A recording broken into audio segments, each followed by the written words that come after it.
Okay, this is how to reset the maintenance light on a 2014 Jeep Grand Cherokee. To reset the maintenance light, do not step on the brake. Have the key fob inside the car with you.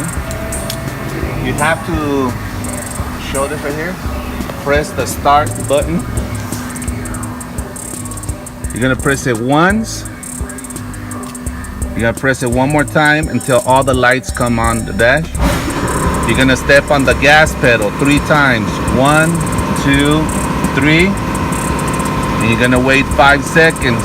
1, 2, 3, 4, 5. After that, you're gonna step on the brake and you're gonna start the car. And your oil change light is reset. And that's it.